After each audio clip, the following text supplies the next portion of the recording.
Hello, welcome to Subbu talks. నేను మీ సుబ్బుని మాడుతున్నా. ఇప్పుడు కూటమి ప్రభుత్వం 2 రోజుల క్రితం విజయవాడలో కండక్ట్ చేసినటువంటి మ్యూజికల్ నైట్ ఎన్టీఆర్ ట్రస్ట్ ఆధ్వర్యంలో తలసీమియా పేషెంట్స్ కోసం వాళ్ళు కండక్ట్ చేసినటువంటి మ్యూజికల్ నైట్ వచ్చి అంగరంగ వైభవంగా కన్నులకి విందుగా జరగడం మనం చూసినాం. విజయవాడలో బహుశా ఇలాంటి ప్రోగ్రాం వచ్చి ఫస్ట్ టైం జరిగినట్టు మనం అందరం గుర్తించాలి. ఓకే, రాజకీయానికి సంబంధించి ఒకటి మంచిగా జరిగింది. పవన్ కళ్యాణ్ గారు ఒక 50 లక్షల రూపాయలు డొనేషన్ ఇవ్వడం జరిగింది. ఆయన గొప్ప మనసు మరొకసారి చాటుకున్నారు. దానితో పాటు కూటమి ప్రభుత్వంలో లోకేష్ గారికి, పవన్ కళ్యాణ్ గారికి, చంద్రబాబు నాయుడు గారికి ఉన్నటువంటి సఖ్యత, అంతమంది అశేష జనవాహిని మధ్యలో మరొకసారి తేటతెల్లమైందనమాట. బహుశా ఇది వాళ్ళ వ్యతిరేక వర్గానికి కొంచెం డైజెస్ట్ కానటువంటి విషయం. ఇవన్నీ అలా ఉంచితే కూటమి ప్రభుత్వం చేస్తున్నటువంటి ప్రయత్నాలు బహుశా తెలుగు ఫిల్మ్ ఇండస్ట్రీని ఆంధ్రప్రదేశ్కి తీసుకుపోవటానికి ప్రయత్నం చేస్తున్నట్టుగా కనిపిస్తుంది.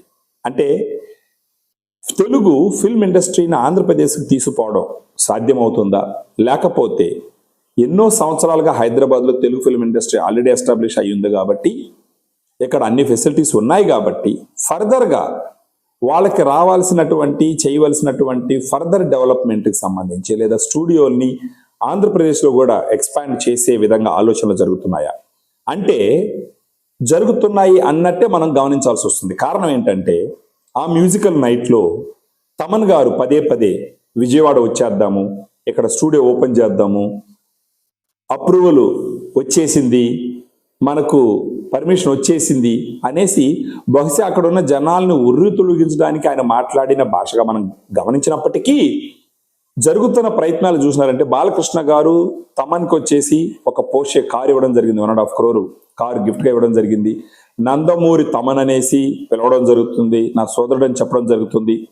ఇప్పుడు వచ్చేసి తమన్ వచ్చేసి మోస్ట్ హ్యాపెనింగ్ మ్యూజిక్ డైరెక్టర్గా ఉన్నాడు. సో ఇలాంటి సిచ్యువేషన్లో బహుశా హైదరాబాద్లో ఎన్నో సంవత్సరాలుగా సెటిల్ అయినటువంటి తెలుగు ఫిల్మ్ ఇండస్ట్రీకి ఎక్స్టెన్షన్గా ఆంధ్రప్రదేశ్లో అందరినీ ఆహ్వానించి అక్కడ కూడా ఫిల్మ్ ఇండస్ట్రీ డెవలప్ అయ్యే విధంగా ప్రయత్నాలు జరుగుతున్నాయి అనేసి నమ్మాల్సి వస్తుంది. దీనికి గల సాధ్య అసాధ్యాలు మనం కానీ ఒకసారి అనలైజ్ చేసినట్టయితే మనకు అర్థమయ్యేటి ఏంటి అంటే ఇప్పుడున్న కూటమి ప్రభుత్వం, ఇంతకు ముందు ఉన్న ప్రభుత్వం వాళ్ళ ఇంటెన్షన్స్ అన్ని కంప్లీట్గా డిఫరెంట్. సినిమాలకి టికెట్ల రేట్లు తగ్గించేసి పెద్ద పెద్ద హీరోలను ఇబ్బంది పెట్టినటువంటి సిచ్యువేషన్ మనం చూసినాం. అసలు సినిమా వాళ్ళకి మర్యాద కూడా లేకుండా చూసినటువంటి సిచ్యువేషన్. ఇప్పుడు జరుగుతున్న సిచ్యువేషన్ మీరు గమనించినారంటే ఇంచుమించు డెకేడ్స్ పరంగా టీడీపీ ప్రభుత్వం వచ్చినప్పటి నుంచి తెలుగు ఫిల్మ్ ఇండస్ట్రీకి టీడీపీ ప్రభుత్వానికి అవినాభావ సంబంధాలు చాలా గట్టిగా ఎన్నోసార్లు ఫిల్మ్ ఇండస్ట్రీకి టీడీపీ ప్రభుత్వం సపోర్ట్ చేసిన దాఖలాలు ఉన్నాయి. అది కాకుండా మరొక విషయం మనం గమనించాలి. ఇప్పుడు ఏంటి అంటే ఆంధ్రప్రదేశ్లో ఉన్న కూటమి ప్రభుత్వం నంది అవార్డుల గురించి మళ్ళీ ఒకసారి ప్రస్తావన తీసుకురావడం జరిగింది.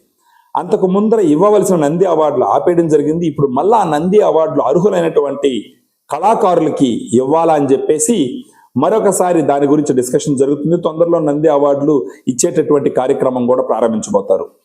మరొక విషయం ఏంటంటే తెలుగు ఫిల్మ్ ఇండస్ట్రీ హైదరాబాద్లో బాగా ఎస్టాబ్లిష్ అయింది. ఫర్దర్గా ఆంధ్రప్రదేశ్కి ఎక్స్పాండ్ అవ్వాలా అనేసి ఆలోచన వచ్చినప్పుడు అక్కడున్న సాధ్య అసాధ్యాల గురించి మనం డిస్కస్ చేస్తే మనకు పాజిటివ్ పాయింట్సే ఎక్కువ కనిపిస్తున్నాయి. రీజన్ ఏంటంటే కూటమి ప్రభుత్వం వచ్చినప్పటి నుంచి కూటమి ప్రభుత్వం చేస్తున్న ప్రయత్నాలు మనం కానీ నిశ్చితంగా గమనించినట్లయితే ఈ ఫిల్మ్ ఇండస్ట్రీ అక్కడికి ఎక్స్పాండ్ అవుతుందని చెప్పడానికి కొన్ని నిదర్శనాలు ఉన్నాయి. ఏంటంటే కూటమి ప్రభుత్వం వచ్చిన వెంటనే పర్యాటక రంగాన్ని అభివృద్ధి చెయ్యాలా అని చెప్పేసి కూటమి ప్రభుత్వం చాలా గట్టిగా పనిచేస్తూ ఉంది. దానికి కొన్ని నిదర్శనాలు మీరు చూసినారు అని అంటే సీ ప్లేన్స్, నేల మీద నడిచేటటువంటి ఫ్లైట్స్ ఒకసారి ట్రైల్ వేసినారు.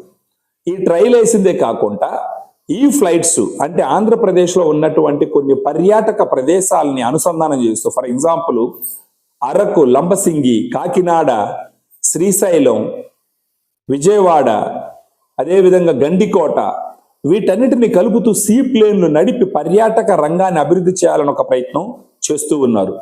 మరొకటి పర్యాటక రంగం అభివృద్ధి ఖచ్చితంగా జరుగుతుందని చెప్పడానికి తిరుపతి తిరుమల దేవస్థానం ఈరోజు కూడా చంద్రబాబు నాయుడు తిరుపతికి వెళ్ళి అక్కడ ఆంధ్రప్రదేశ్లో ఉన్నటువంటి దేవాలయాలు వాటిని పరిరక్షించడం, వాటిని మంచి దారిలో పెట్టడం, వాటిని డెవలప్ చేయడం అనే దాని గురించి ఒక డిస్కషన్ జరిగింది.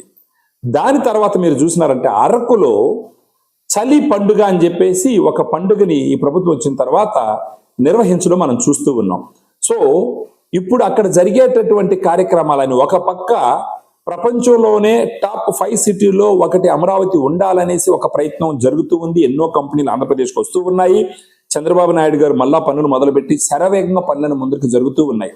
ఈ జరిగేటటువంటి ఇన్సిడెంట్స్ అన్నిటిని కానీ మనము ఒకసారి నిశ్చితంగా గమనించినట్లయితే ఖచ్చితంగా ఫిల్మ్ ఇండస్ట్రీ ఎక్స్పాన్షన్ ఆంధ్రప్రదేశ్కు జరుగుతుంది అని ఖచ్చితంగా మనం నమ్మాల్సి వస్తుంది. కారణం ఏంటంటే కూటమి ప్రభుత్వం సంబంధించినటువంటి నాయకులను ఒకసారి కానీ మనం గమనిస్తే ఫిల్మ్ ఇండస్ట్రీకి చాలా దగ్గర అనుబంధము సంబంధాలు ఉన్నటువంటి వ్యక్తులు. ఒకటి మన బాలకృష్ణ గారు ఫిల్మ్ ఇండస్ట్రీలో చాలా యాక్టివ్గా ఆ తరానికి సంబంధించిన హీరో ఈ రోజుల్లో చాలా యాక్టివ్గా ఎవరైనా ఉన్నారు అని అంటే ఫస్ట్ మనం బాలకృష్ణ గారిని తీసుకోవాలి. తర్వాత మనం చూసినట్టు వెంకటేష్ గారు, చిరంజీవి గారు, నాగార్జున గారు లాస్ట్లో ఉన్నారు, అంత యాక్టివ్గా లేరు.